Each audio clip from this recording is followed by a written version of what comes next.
നമസ്കാരം, എല്ലാവരും ഓക്കെ അല്ലേ? സാമ്പലൂർ എന്ന ഗ്രാമത്തിൽ 9 ദിവസം നീണ്ടു നിൽക്കുന്ന ഒരു ഗംഭീര ഉത്സവം തുടങ്ങാൻ പോവുകയാണ്. എന്നാൽ കൊടിയേറ്റ ദിവസം തന്നെ അവിടെയുള്ള ഒരു ഫാക്ടറിക്ക് തീ പിടിക്കുന്നു. അന്ന് തന്നെ ഒരു പെൺകുട്ടിയെ കാണാതെയാവുന്നു. ഈ രണ്ട് സംഭവങ്ങൾ അന്വേഷിച്ച് പോകും തോറും പല രഹസ്യങ്ങളുടെയും ചുരുളഴിയുന്നു. അവസാനം ഒരു ഗംഭീര സസ്പെൻസും. 8 എപ്പിസോഡുള്ള ഈ സീരീസ് ഒരുക്കിയിരിക്കുന്നത് വിക്രം വേദ സിനിമയുടെ ക്രിയേറ്റേഴ്സായ പുഷ്കർ ആൻഡ് ഗായത്രിയാണ്. അപ്പോ ഇന്ന് മുതൽ പറയാൻ പോകുന്ന കഥ Tamil crime thriller series Suzhal the vortex. ഇന്ന് എപ്പിസോഡ് 1. അപ്പോ ആരംഭിക്കലാങ്ങളാ. സീരീസ് തുടങ്ങുന്നത് രാത്രി ഒരു പെൺകുട്ടിയെ ഒരാൾ കയ്യിൽ ഒരു ചെങ്ങലയും പിടിച്ച് ഒരു കാട്ടിലൂടെ ഓടിക്കുന്നത് കാണിച്ചുകൊണ്ടാണ്. ഈ സീൻ കൊണ്ട് എന്താണ് ഉദ്ദേശിക്കുന്നതെന്ന് അവസാന എപ്പിസോഡിൽ സസ്പെൻസ് റിവീൽ ആയതിനു ശേഷം നിങ്ങൾക്ക് മനസ്സിലാവും. അങ്ങനെ ടൈറ്റിലെല്ലാം എഴുതി കാണിച്ചതിന് ശേഷം കഥ നടക്കുന്ന സാമ്പലൂർ എന്ന ഗ്രാമത്തിലെ ഒരു സിമന്റ് ഫാക്ടറി കാണിക്കുന്നു. അവിടുത്തെ തൊഴിലാളികളെല്ലാം സമരത്തിലാണ്. അപ്പോൾ ഒരു തൊഴിലാളി ഫോണിൽ ആരോട് സംസാരിച്ചതിന് ശേഷം അവരുടെ എല്ലാം നേതാവായ ഷൺമുഖത്തിന്റെ അടുത്ത് നിന്ന് ഇൻസ്പെക്ടർ രജന ഇങ്ങോട്ട് വരുന്നുണ്ട് എന്ന് പറയുന്നു. രജന അവിടുത്തെ CI ആണ്. പുറകെ ഒരു വണ്ടി നിറയെ പോലീസുകാരോടൊപ്പം CI രജന അങ്ങോട്ട് വരുന്നു. ഒപ്പം ഫാക്ടറി MD ത്രിലോകും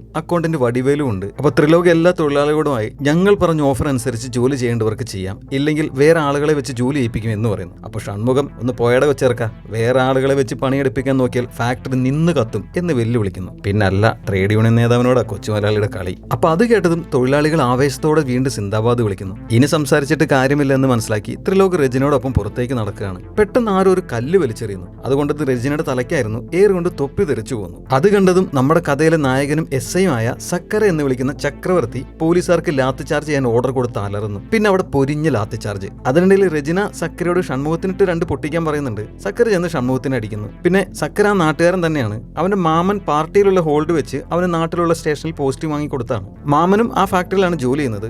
അപ്പോൾ ലാത്തി ചാർജിനിടയിൽ അടികൊണ്ട് വീണ് കിടക്കുന്ന മാമനെ കണ്ട സക്കര അദ്ദേഹത്തെ പിടിച്ചെഴുന്നേപ്പിച്ചിട്ട് വീട്ടിൽ പോകാൻ പറയുന്നുണ്ട്. ഷൺമുഖത്തിന്റെ അനിയൻ ഗുണയും ഈ ഫാക്ടറിയിൽ തന്നെയാണ് ജോലി ചെയ്യുന്നത്. അയാൾക്ക് നല്ല അടി കിട്ടുന്നുണ്ട്. അപ്പോൾ ഈ ലാത്തി ചാർജ് എല്ലാം കണ്ടുകൊണ്ട് സിമന്റ് ഫാക്ടറിയുടെ ഉടമയും ത്രിലോകിന്റെ അച്ഛനുമായ സേട്ട് പുറത്ത് കാറിലിരിക്കുന്നുണ്ട്. കുറച്ചു നേരം അടി നോക്കിയിരുന്നിട്ട് അദ്ദേഹം ഡ്രൈവറോട് വണ്ടി എടുക്കാൻ പറയുന്നു. അങ്ങനെ ലാത്തി ചാർജ് എല്ലാം കഴിഞ്ഞ് അടിയൊക്കെ കൊണ്ട് ഷൺമുഖവും അനിയും ഗുണയും ഒരു ഓട്ടോറിക്ഷയിൽ വീട്ടിൽ വന്ന് ഇറങ്ങുന്നു. അവരുടെ വീടുകൾ അടുത്തടുത്താണ്. ഷൺമുഖത്തിന് 2 പെൺമക്കളാണ്. ഭാര്യ ദേവി ഷൺമുഖത്തിനോട് പിണങ്ങി ഒരു ആശ്രമത്തിലാണ് താമസിക്കുന്നത്. അതെന്തുകൊണ്ടാണെന്ന് പിന്നെ പറയുന്നുണ്ട്. മക്കളെ നമുക്ക് വഴിയെ പരിചയപ്പെടാം. ഇനി ഗുണയെക്കുറിച്ച് പറയുകയാണെങ്കിൽ അയാളും ഭാര്യ സെൽവി മാത്രമാണ് വീട്ടിൽ. അവർക്ക് കുട്ടികളില്ല. അപ്പൊ ഷൺമുഖത്തിന്റെയും ഗുണയുടെയും ഷർട്ടിൽ അഴുക്കെല്ലാം കണ്ട് സെൽവി എന്താണ് പറ്റിയെന്ന് ചോദിക്കുന്നുണ്ട്. അപ്പൊ അതൊന്നും സാരമില്ല എന്ന് പറഞ്ഞ ഷൺമുഖം ഗുണയോട് നീ രാത്രി അമ്പലത്തിൽ പോകുന്നില്ല എന്ന് ചോദിച്ചപ്പോൾ ഉവ് രാത്രി 12 മണിക്കല്ലേ കൊടിയേറ്റ് എന്ന് ഗുണ പറയുന്നു. അവിടെയുള്ള അമ്പലത്തിലെ വളരെ പ്രസിദ്ധമായ മയാനക്കൊല്ല എന്ന ഉത്സവത്തിന് അന്ന് രാത്രി കൊടിയേറുകയാണ്. 9 ദിവസം നീണ്ടു നിൽക്കുന്ന ഉത്സവമാണ്. ഒരുപാട് ആളുകൾ വ്യത്യസ്തമായ വേഷങ്ങളെല്ലാം കെട്ടി ആടുന്നുണ്ട്. അവിടെ ഗുണയും ആചാരത്തിന്റെ ഭാഗമായിട്ട് വേഷം കെട്ടി ആടുന്നുണ്ട്. അതാണ് ഷൺമുഖം ചോദിച്ചത്. പക്ഷേ ഷൺമുഖം ഒരു നിരീശ്വരവാദിയാണ്. അയാൾക്ക് ഇതിലൊന്നും വിശ്വാസമില്ല. എന്നിട്ട് ഷൺമുഖം നേരെ വീട്ടിലേക്ക് എന്ന് കഥയിൽ മുട്ടുന്നു. വീടിനകത്ത് നിന്ന് പാട്ട് കേൾക്കുന്നുണ്ട്. പക്ഷെ ആരും കഥക് തുറക്കാത്തതുകൊണ്ട് ഷൺമുഖം താക്കോലെടുത്ത് കഥക് തുറന്ന് അകത്തേക്ക് ചെല്ലുന്നു.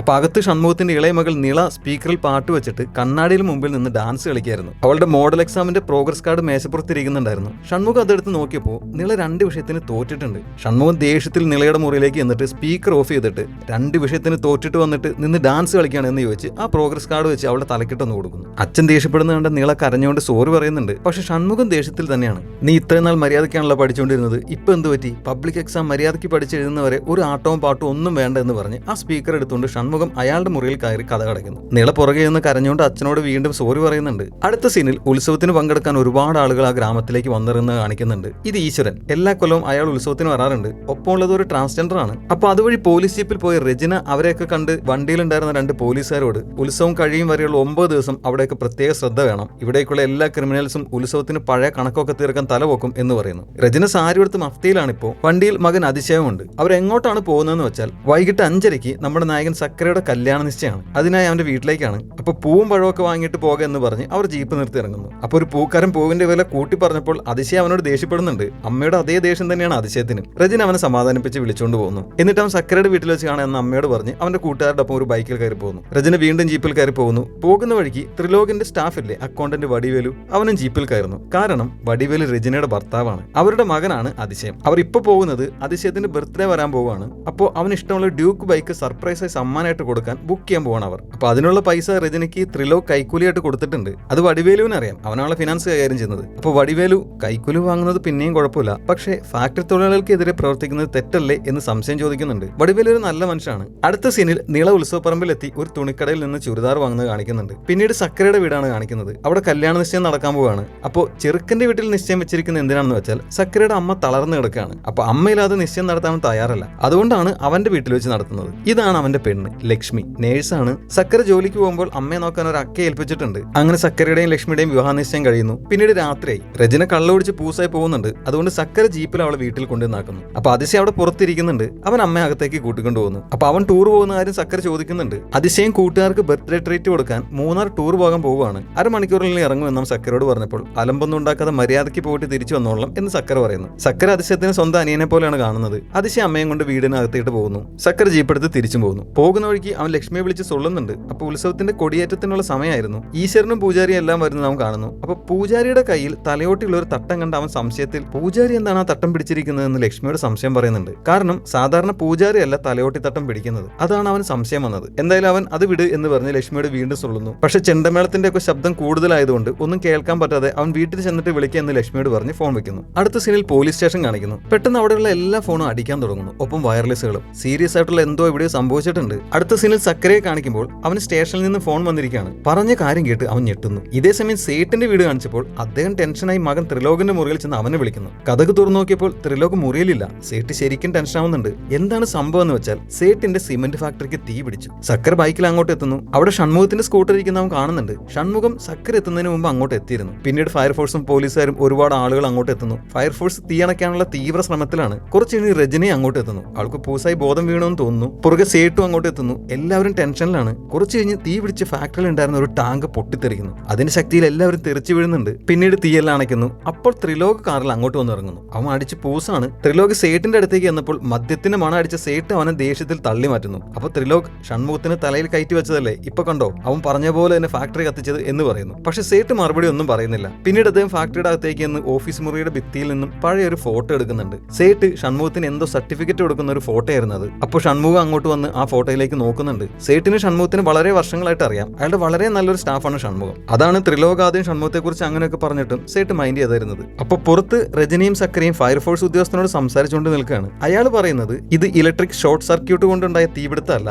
മനഃപൂർവ്വം ആരോ തീ കൊളുത്തിയതാണെന്ന്. സാമ്പലൂർ ഒരു ചെറിയ ഗ്രാമമാണ്. അവിടെയുള്ള ഇത്രയും വലിയ ഈ ഫാക്ടറിക്ക് ആരായിരിക്കും തീ വെച്ചതെന്ന് സക്കര സംശയം പറയുന്നുണ്ട്. അടുത്ത സീനിൽ ഷൺമുഖം തിരിച്ച് വീട്ടിലെത്തുന്നു. മുൻവാതിൽ തുറക്കാൻ നോക്കിയപ്പോൾ അത് ലോക്ക് ചെയ്തിട്ടില്ല. ഷൺമുഖം അകത്ത് കയറുന്നു. എന്നിട്ട് നിളയുടെ മുറിയുടെ മുമ്പിലെത്തി വാതിൽ മുട്ടാൻ വന്നെങ്കിലും അങ്ങനെ ചെയ്യുന്നില്ല. അപ്പൊ മുറിയുടെ മുമ്പിലായി സോറി അപ്പ എന്ന് നിള എഴുതിയ ഒരു നോട്ട് ഷൺമുഖം കാണുന്നു. ഷൺമുഖം അത് വായിച്ചിട്ട് ആദ്യം എടുത്തുകൊണ്ടുപോയി നിളയുടെ സ്പീക്കർ അവിടെ കൊണ്ടുവന്ന് വെക്കുന്നു. എന്തൊക്കെയാണെങ്കിലും അച്ഛന് സ്നേഹമുണ്ട് മകളോട്. എന്നിട്ട് ഷൺമുഖം അയാളുടെ മുറിയിൽ ചെന്നിരിക്കുന്നു. പിന്നീട് എപ്പോഴോ ഉറങ്ങിപ്പോകുന്നു. രാവിലെ സെൽവി നിളയെ വിളിച്ച് കഥയിൽ മുട്ടുന്നത് കേട്ടാണ് ഷൺമുഖം ഉണരുന്നത്. അയാൾ എന്ന് കഥ തുറന്നപ്പോൾ നിള സ്കൂളിൽ പോകുന്നില്ലേ, ലേറ്റ് ആയാലെന്ന് സെൽവി ചോദിച്ചപ്പോൾ ഞാൻ ദേഷ്യപ്പെട്ടതിന് പിണങ്ങി കിടക്കുകയായിരിക്കും, നീ തന്നെ ചെന്ന് ചോദിക്കാൻ ഷൺമുഖം പറയുന്നു. എന്നാൽ സെൽവി എന്ന് നോക്കിയപ്പോൾ നിള മുറിയിലില്ല. ഗുണയെ അങ്ങോട്ട് വന്നിട്ടുണ്ട്. തലേന്ന് രാത്രി കട്ടിലിൽ കിടന്ന പോലെ തോന്നുന്നില്ല എന്ന് സെൽവി ഷൺമുഖത്തോട് പറഞ്ഞപ്പോൾ അപ്പൊ ഇന്നലെ അവൾ ഇവിടെ ഉണ്ടായിരുന്നില്ലേ എന്ന് ഷൺമുഖം സംശയം പറയുന്നു. ഷൺമുഖം വെളുപ്പിന് 4:30ക്കാണ് ഫാക്ടറിയിലെ പ്രശ്നങ്ങളെല്ലാം കഴിഞ്ഞ് വന്നത്. മോൾ ഉറങ്ങുകയല്ലേ, ശല്യപ്പെടുത്തണമെന്ന് വിചാരിച്ചാണ് ഷൺമുഖം വാതിൽ മുട്ടാതെ അയാളുടെ മുറിയിലേക്ക് പോയത്. നിള ചിലപ്പോൾ ദേഷ്യം മാറാൻ വേണ്ടി എവിടെയെങ്കിലും പോയിരിക്കുമെന്ന് ഷൺമുഖം പറഞ്ഞപ്പോൾ ഗുണ പെട്ടെന്ന് പുറത്തു പോയി നോക്കുന്നു. നിളയുടെ സ്കൂട്ടർ അവിടെ തന്നെ ഉണ്ടായിരുന്നു. അപ്പോൾ വണ്ടി എടുക്കാതെ അവൾ എവിടെയും പോകാറില്ലോ എന്ന് സെൽവി പറയുന്നു. ഷൺമുഖം ഉടനെ നിളയുടെ മൊബൈലിലേക്ക് വിളിച്ചു നോക്കുന്നുണ്ട്. പക്ഷെ അത് സ്വിച്ച് ഓഫ് ആയിരുന്നു. ഗുണ സെൽവിയോട് നിളയുടെ വണ്ടിയുടെ കീ എടുത്തുകൊണ്ട് വരാൻ പറയുന്നു, അന്വേഷിക്കാൻ പോകാനായിട്ട്. ഷൺമുഖം നിളയുടെ കൂട്ടുകാരി മലറിനെ വിളിച്ച് അന്വേഷിച്ചപ്പോൾ അവിടെ നിള എത്തിയിട്ടില്ല. അപ്പൊ സെൽവി ഷൺമുഖം കേൾക്കാതെ അല്പം മാറി നിന്ന് നിളയുടെ അമ്മ താമസിക്കുന്ന ആശ്രമത്തിലേക്ക് വിളിക്കുന്നു. എന്നാലും നിള അവിടെയും ചെന്നിട്ടില്ലായിരുന്നു. പിന്നീട് ഷൺമുഖവും ഗുണയും ഗ്രാമം മുഴുവൻ നിളയെ അന്വേഷിക്കുന്നുണ്ട്. പക്ഷെ എവിടെയും അവർക്ക് നിളയെ കണ്ടുപിടിക്കാൻ കഴിയുന്നില്ല. പിന്നീട് ഷൺമുഖം വീട്ടിൽ തിരിച്ചെത്തിയപ്പോൾ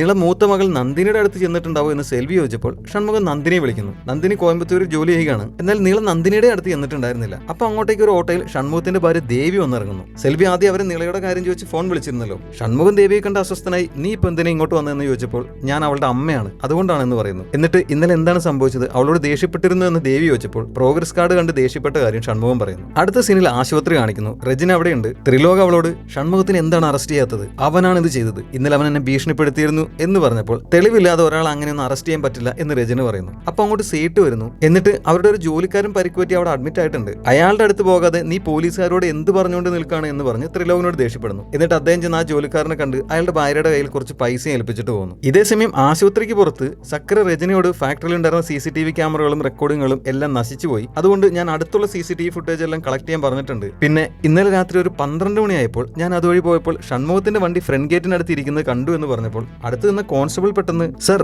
ഫ്രണ്ട് ഗേറ്റിനടുത്തല്ല സൈഡ് ഗേറ്റിനടുത്താണ് ഞാൻ കണ്ടിരുന്നു എന്ന് പറയുന്നു. അപ്പോൾ രജന പെട്ടെന്ന് അയാളോട് നീ എത്ര മണിക്കാണ് കണ്ടതെന്ന് ചോദിച്ചപ്പോൾ 10:15 10:30 എന്ന് പറയുന്നു. അത് കേട്ട് സക്കര സംശയത്തിൽ നിൽക്കുന്നുണ്ട്. അടുത്ത സീനിൽ അവർ നേരെ ഷൺമുഖത്തിന്റെ വീട്ടിലെത്തുന്നു. അവിടെ മറ്റു തൊഴിലാളികൾ എല്ലാവരും ഉണ്ടായിരുന്നു. ഷൺമുഖത്തിനെ അറസ്റ്റ് ചെയ്യാനാണ് പോലീസുകാർ വന്നതെന്ന് അറിഞ്ഞ അവർ അതിന് സമ്മതിക്കുന്നില്ല. അവിടെ ചെറിയ രീതിയിൽ ഉന്തും തള്ളും നടക്കുന്നു. അതുകൊണ്ട് രജന അങ്ങോട്ട് വരുന്നു. അപ്പോൾ ഒരു കോൺസ്റ്റബിൾ ഷൺമുഖത്തിന്റെ ഇളയ മകളെ കാണാതായ കാര്യം രജനിയോട് പറയുന്നുണ്ട്. രജനി ദേഷ്യത്തിൽ ഷൺമുഖത്തിന്റെ പേര് വിളിച്ചിട്ട് മകളെ കാണാതായിട്ട് എന്തുകൊണ്ടാണ് പോലീസ് സ്റ്റേഷനിൽ കംപ്ലൈന്റ് കൊടുക്കാത്തതെന്ന് ചോദിച്ചപ്പോൾ സെൽവി പെട്ടെന്ന് രജനിയോട് ഇന്ന് രാവിലെയാണ് അത് അറിഞ്ഞത് എന്ന് പറയുന്നു. അപ്പോൾ ഗുണ ഇവരോടൊക്കെ എന്ത് സംസാരിക്കാൻ, ത്രിലോക് എന്തെങ്കിലും നക്കപ്പിച്ച് കൊടുത്താൽ അതും മേടിച്ച് ഇവർ മിണ്ടാണ്ടിരുന്നോളൂ എന്ന് പറഞ്ഞപ്പോൾ സക്കര പെട്ടെന്ന് അവന്റെ മോന്തയ്ക്കൊന്ന് കൊടുക്കുന്നു. അതോടുകൂടി തൊഴിലാളികൾ എല്ലാവരും വീണ്ടും ഒച്ചപ്പാടായപ്പോൾ രജനി സക്കരയോട് ഷൺമുഖത്തിനെ അറസ്റ്റ് ചെയ്ത് വണ്ടിയിൽ കയറ്റാൻ പറഞ്ഞിട്ട് ആരെങ്കിലും തടയാൻ വന്നാൽ അവനെ എടുത്ത് അകത്തിടാൻ പറയുന്നു. അങ്ങനെ അവർ ഷൺമുഖത്തിനെ അറസ്റ്റ് ചെയ്ത് കൊണ്ടുപോകുന്നു. സ്റ്റേഷനിലേക്ക് പോകുന്ന വഴി ജീപ്പിൽ വെച്ച് രജനി സക്കരയോട് നിങ്ങൾ ഷൺമുഖത്തിനോട് പിണങ്ങി ഏതെങ്കിലും കൂട്ടുകാരിയുടെയോ അല്ലെങ്കിൽ ബന്ധുക്കളുടെ വീട്ടിലുണ്ടാവും എന്ന് പറയുന്നു. എന്നിട്ട് മൂത്ത മകൾ നന്ദിനി എവിടെയാണെന്ന് ചോദിച്ചപ്പോൾ അവൾ കോയമ്പത്തൂരിൽ ഏതോ IT കമ്പനിയിൽ ജോലി ചെയ്യുകയാണ് എന്ന് സക്കര പറയുന്നു. സക്കരയും നന്ദിനിയും സ്കൂളിൽ ക്ലാസ്മേറ്റ്സ് ആയിരുന്നു.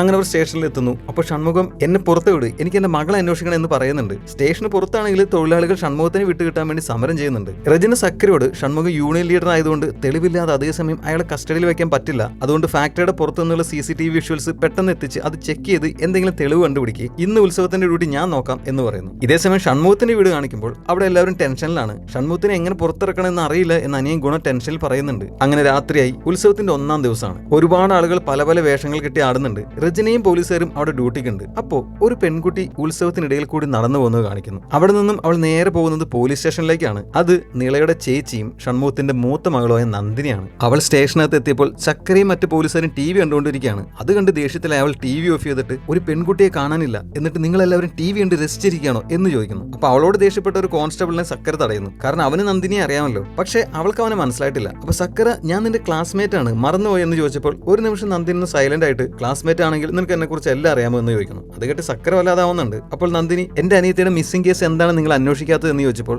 അതിനാദ്യം കംപ്ലൈന്റ് തരണം എന്ന് സക്കര പറയുന്നു. അപ്പൊ നന്ദിനി കംപ്ലൈന്റ് തരേണ്ട ആളെ നിങ്ങൾ കള്ളക്കേസിൽ കുടുക്കി അകത്തിട്ടിരിക്കുകയല്ലേ, ശരി ഞാൻ കംപ്ലൈന്റ് തരാം എന്ന് പറയുന്നു. അപ്പോൾ നന്ദിനിയുടെ ശബ്ദം കേട്ട് ഷൺമുഖ അകത്ത് സെല്ലിൽ നിന്ന് അവളെ വിളിക്കുന്നുണ്ട്. അച്ഛന്റെ ശബ്ദം കേട്ട് നന്ദിനി ഉടനെ അകത്തേക്ക് കയറി പോകുന്നു. അതുകൊണ്ട് സക്കര ദേഷ്യത്തിൽ നന്ദിനിയുടെ പുറകെ പോകുന്നുണ്ട്. എന്നിട്ട് 6 മണിക്ക് ശേഷം സ്ത്രീകൾ പോലീസ് സ്റ്റേഷനിൽ നിൽക്കാൻ പാടില്ല, എന്താണെങ്കിലും നാളെ പകലൊന്ന് സംസാരിക്കുക എന്ന് പറഞ്ഞ് ദേഷ്യത്തിൽ അവൾ അവിടെ ഒന്നും പറഞ്ഞു വിടുന്നു. അങ്ങനെ നന്ദിനി വീട്ടിലെത്തുന്നു. അവളെ കണ്ട അമ്മ സന്തോഷത്തിൽ നന്ദിനി കെട്ടിപ്പിടിക്കുന്നുണ്ട്. പക്ഷെ അമ്മയെ കണ്ട് നന്ദിനിക്ക് അത്ര സന്തോഷമൊന്നും തോന്നുന്നില്ല. അവരെല്ലാം വിട്ടിട്ട് അമ്മ ആശ്രമത്തിലേക്ക് പോയതുകൊണ്ടാണെന്ന് തോന്നുന്നു. പിന്നീട് നന്ദിനി സങ്കടത്തിൽ നിളയുടെ കട്ടിൽ വന്ന് കിടക്കുന്നുണ്ട്. പിന്നീട് പോലീസ് സ്റ്റേഷനിൽ സക്കരയും കോൺസ്റ്റബിൾമാരും CCTV ഫുട്ടേജ് പരിശോധിച്ചുകൊണ്ടിരിക്കുകയാണ്. പക്ഷെ കുറെ നേരം കഴിഞ്ഞിട്ടും അവർക്ക് തെളിവുകൾ ഒന്നും തന്നെ കിട്ടുന്നില്ല. അപ്പോൾ അവർ ടയർഡായി എന്ന് പറഞ്ഞപ്പോൾ സക്കര അവരോട് മാറിക്കോളൂ എന്ന് പറഞ്ഞിട്ട് അവൻ തന്നെ വിഷ്വൽസ് എല്ലാം സ്വയം പരിശോധിക്കുന്നു. അങ്ങനെ അവൻ പരിശോധിച്ചുകൊണ്ടിരിക്കുമ്പോൾ ഫാക്ടറിക്ക് അടുത്തുള്ള ബസ് സ്റ്റോപ്പിലേക്ക് നിള നടന്നു പോകുന്നത് കാണുന്നു. എന്തോ സംശയം തോന്നി സക്കര നേരെ ആ സ്ഥലത്തെത്തി പരിശോധിക്കുന്നുണ്ട്. അപ്പൊ ആ ബസ് സ്റ്റോപ്പിൽ നിന്നും കുറച്ച് മാറി നിലത്ത് നിന്നും അവന് നിളയുടെ സ്കൂൾ ID കാർഡ് കിട്ടുന്നു. സംഭവിച്ചത് തലേന്ന് രാത്രി നിള ആ ബസ് സ്റ്റോപ്പിന് മുമ്പിൽ റോഡ് സൈഡിൽ നിൽക്കുമ്പോൾ ഒരു ചുവന്ന ഓമിനിമാൻ അവളുടെ അടുത്ത് വന്ന് നിർത്തുന്നു. പെട്ടെന്ന് അതിനകത്ത് നിന്നും ആരോ ഒരാൾ അവളെ വലിച്ച് അകത്തേക്ക് ഇടുന്നു. എന്നിട്ട് ആ വണ്ടി അവിടെ നിന്ന് സ്പീഡിൽ പോകുന്നു. അപ്പോ